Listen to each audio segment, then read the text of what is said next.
नमस्कार, आप देख रहे हैं punjabkesari.com और मैं हूं आपके साथ कुमार पवार। आज हम बात करने वाले हैं वन नेशन वन इलेक्शन की, जो लोकसभा में पेश किया गया। एक देश एक चुनाव विधेयक का जहां सत्ता में शामिल दल समर्थन कर रहे हैं, वहीं इंडिया गठबंधन में शामिल विपक्षी पार्टियां इसके विरोध में है। विधेयक के समर्थन और विरोध के इतर 4 दलों का सियासी स्टैंड काफी चर्चाओं में है। इसकी वजह दलों का सियासी रुख है, क्योंकि ये दल बीजेपी और उसकी नीतियों का विरोध करती आई हैं, लेकिन one nation one election bill के लिए ये विरोधी दल भी अब बीजेपी के साथ ही एक सुर मिलाते हुए नजर आ रहे हैं। आइए एक एक करके जानते हैं आखिर कौन से वो दल हैं जिन्होंने वन नेशन वन इलेक्शन पर अपनी सहमति जता दी है।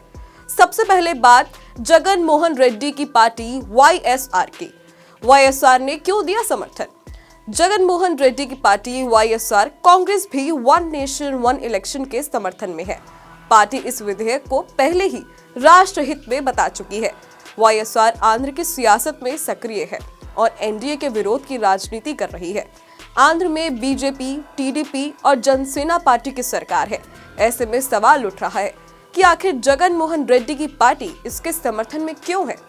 दरअसल आंध्र प्रदेश में पहले से ही लोकसभा के साथ विधानसभा के चुनाव हो रहे हैं। वाईएसआर आंध्र की ही सियासत करती है, तो उसे विरोध करके भी कोई ज्यादा फायदा नहीं होने वाला है। जगन मोहन रेड्डी के सामने पार्टी बचाने की भी चुनौती है। आंध्र में हार के बाद वाईएसआर के 2 सांसद पार्टी छोड़ चुके, वहीं दूसरी तरफ नवीन के सामने सांसद बचाने की भी चुनौती है। One nation one election bill पर 3 महीने पहले नवीन पटनायक ने अपना बयान दिया था। पटनायक ने उस वक्त सभी बिल पर स्टडी करने की बात कही थी। इसके बाद पटनायक ने इस बिल पर चुप्पी साध ली है। पार्टी के राज्यसभा सांसद सस्मित पात्रा का कहना है कि अभी हमने इस पर फाइनल फैसला नहीं किया है। नवीन पटनायक के पास वर्तमान में राज्यसभा में 7 सांसद है। पटनायक के सामने अभी सबसे बड़ी चुनौती अपने सांसदों को बचाने की ही है। 2024 में हार के बाद पटनायक के 2 सांसद पार्टी छोड़ चुके हैं। कहा जा रहा है कि पटनायक इस मुद्दे पर ज्यादा मुखर नहीं होना चाहते हैं, जिससे वोटिंग के दौरान उनके सभी सांसद एनडीए की तरफ खिसक जाए। उड़ीसा के सियासी गलियारों में हाल ही में पटनायक की पार्टी के 7 सांसदों के बीजेपी में जाने की खबर चल रही है। हालांकि बीते दिन सांसदों ने प्रेस कॉन्फ्रेंस कर इस दावे को खारिज करने की कोशिश की है। उड़ीसा में लोकसभा के साथ ही विधानसभा के चुनाव होते रहते हैं और नवीन पटनायक ने ही इसकी पहल की थी।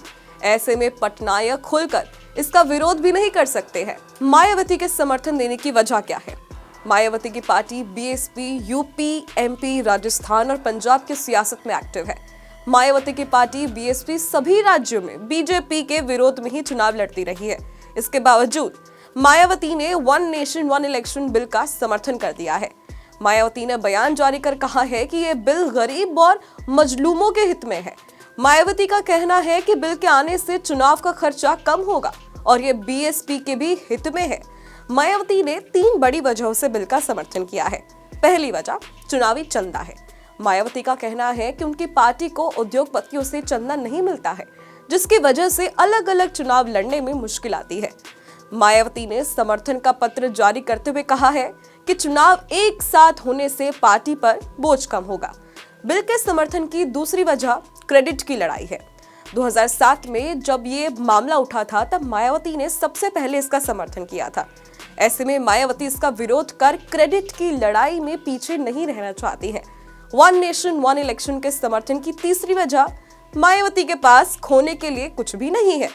मायावती के पास पूरे देश में वर्तमान में 5 विधायक और 0 लोकसभा सांसद है। गुलाम नबी आजाद का भी समर्थन जम्मू कश्मीर के पूर्व मुख्यमंत्री गुलाम नबी आजाद भी इस बिल का समर्थन कर रहे हैं। आजाद की राजनीति बीजेपी विरोध की ही रही है। वर्तमान में आजाद के पास कोई सांसद नहीं है। इसके बावजूद उनका समर्थन सरकार के लिए राहत की बात है। दरअसल आजाद की गिनती देश की सियासत में मुसलमानों के बड़े चेहरे के रूप में होती रही है। आजाद वन नेशन वन इलेक्शन को लेकर बनाई गई कोविंद कमेटी के भी सदस्य रहे हैं। तो इन सभी कारणों के चलते बीजेपी के विरोधी भी अब उनका समर्थन करने पर मजबूर हो गए हैं। ऐसे में बड़ा सवाल है कि क्या देश में one nation one election bill pass होगा या नहीं। सवाल तो ये भी है कि क्या विपक्षी दल भी इसके समर्थन में अपनी सहमति दर्ज कराएंगे या नहीं। बहरहाल इसका पता तो वक्त रहते ही चल पाएगा, लेकिन वन नेशन वन इलेक्शन पर आपकी क्या राय है, कमेंट सेक्शन में कमेंट कर हमें जरूर बताएं। देश और दुनिया की तमाम खबरों के लिए देखते रहिए punjabkesari.com।